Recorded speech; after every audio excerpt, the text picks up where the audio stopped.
Selain cantik dan berbakat, yang menarik dari sosok Dian Sastrowardoyo adalah soal kehidupan asmaranya.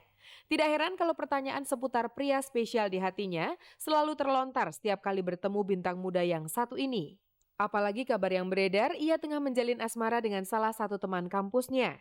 Hubungan Dian Sastro dengan pria sekampusnya itulah yang kabarnya membuat hubungan asmaranya dengan Hayunaji kandas di tengah jalan. Benar begitu, Dian? Gila, aneh banget.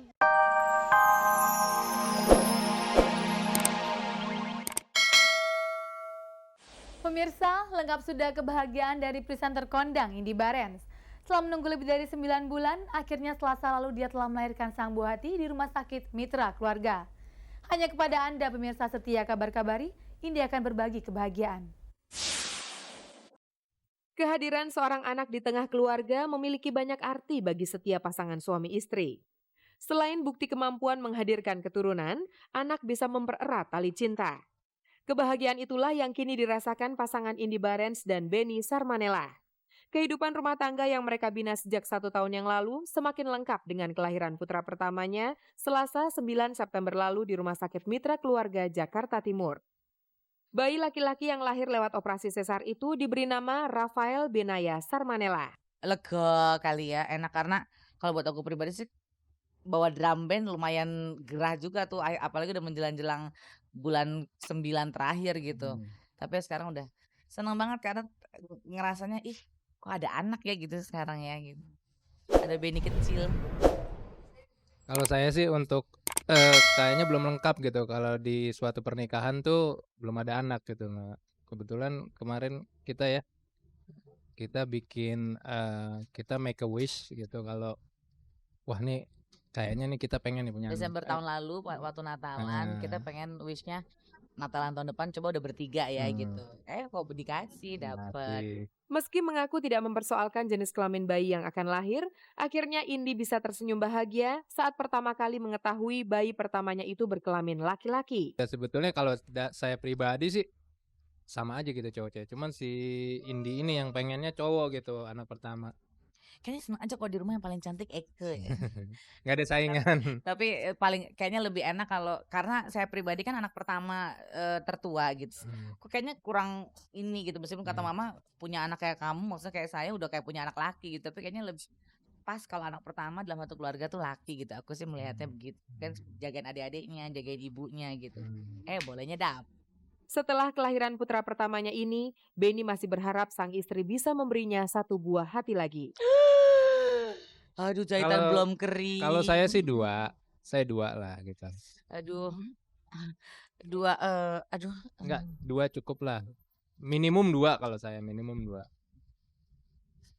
Karena kasihan juga gitu loh. Nantinya Ya kamu sih enak tinggal bikin, aku kan dijahit.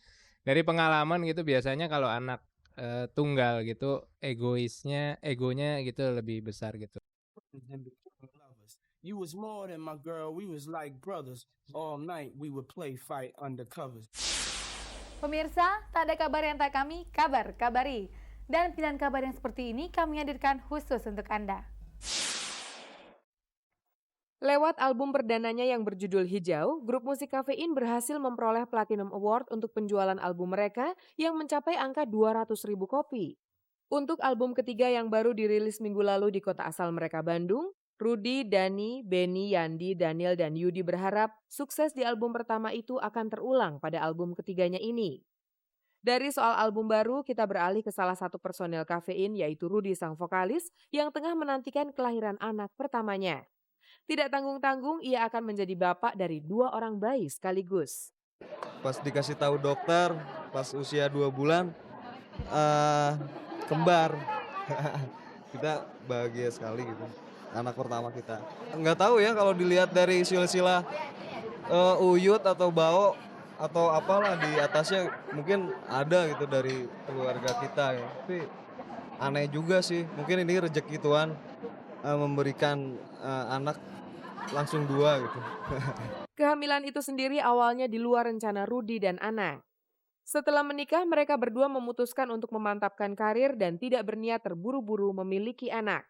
Rupanya takdir berkata lain. Anugerah itu datang menjadi sebuah kejutan yang membahagiakan. Sebenarnya kita pas kita nikah tuh kita mau ada planning dulu 1 tahun kita pengen membenahi dulu rumah tangga, terus ya mungkin dari segi apa ya, eh, ya mau nabung dulu atau dari kita pengen apa main gitu ya, banyak main. Akhirnya kebablasan ya udah planningnya gagal. I might drape ya, never pimpin', raise my girls well. Young thoroughbreds get schooled by Uncle LL. C double, L tattooed on the bubble. Later me, I'll let you walk over a puddle. True love. Pemirsa, putusnya hubungan Dian Sastro dengan Hayu Naji belum terungkap. Tapi sekarang ini mulai tersiar kabar bahwa pisahnya mereka dikarenakan pihak ketiga. Konon teman kuliah Dian menjadi penyebabnya. Selain cantik dan berbakat, yang menarik dari sosok Dian Sastrowardoyo adalah soal kehidupan asmaranya. Tidak heran kalau pertanyaan seputar pria spesial di hatinya selalu terlontar setiap kali bertemu bintang muda yang satu ini. Apalagi kabar yang beredar, ia tengah menjalin asmara dengan salah satu teman kampusnya. Hubungan Dian Sastro dengan pria sekampusnya itulah yang kabarnya membuat hubungan asmaranya dengan Hayu Naji kandas di tengah jalan. Benar begitu, Dian? Gila, aneh banget. Nah itu dia, kampus tuh aja gue belum masuk sampai hari ini nih kalau sampai. Jadi tuh semester yang sekarang baru mulai. Sebenarnya udah jalan seminggu, tapi gue kampus belum datang. Jadi gue juga bingung siapa ya, Bo. Gue digosipin deket sama teman kampus, padahal gue masuk kampusnya belum gitu loh. Jadi gue nggak tahu deh, kayaknya itu ngarang banget deh kayaknya kalau itu. Kalau kabar itu tidak benar, bagaimana dengan kabar soal kedekatan kamu dengan salah satu personel Tupet, grup vokal asal Malaysia itu? Katanya kamu terlibat cinta lokasi ya? Nah itu gue gak ngerti tuh, kalau misalnya ini gue tuh emang ada yang gue kenal, dia di Malaysia, gue kenal sama satu kelompok. Dan emang karena ada kenalan dari IMI, itu gue tuh jadi emang lagi mau bikin proyek kayaknya. Sebenarnya emang kalau emang suka telepon dan ngobrol, tapi soal itu sih gitu loh. Nggak tahu deh, mungkin jadinya gosip kali ya karena orang nggak tahu gitu. Jadi jauh-jauh ke Malaysia selain dapat pengalaman, ia juga dapat sahabat baru. Meski belum sedekat Nicholas Saputra dan Rahel Mariam, ia merasa beruntung bisa dekat dengan dua personel Tupet itu. Dua-duanya asik banget ya, Malik yang paling tolol emang gila gitu. Jo lucu. Ngobrol cuma kalau misalnya gosip enggak gitu, nggak kayak aku sama Rahel, nggak kayak aku sama Niko gitu. Kalau sama Niko kan udah ketemu, terus jadi akhirnya jadi deket beneran, jadi seru berteman gitu. Kalau yang ini enggak ya belum lah. Ayolah Dian, kalau bukan teman sekampus, bukan pula Nicholas Saputra ataupun penyanyi Malaysia itu, terus siapa sih pria spesial di hatimu? Jangan bikin para pria pengagummu itu penasaran dong. Belum, gila.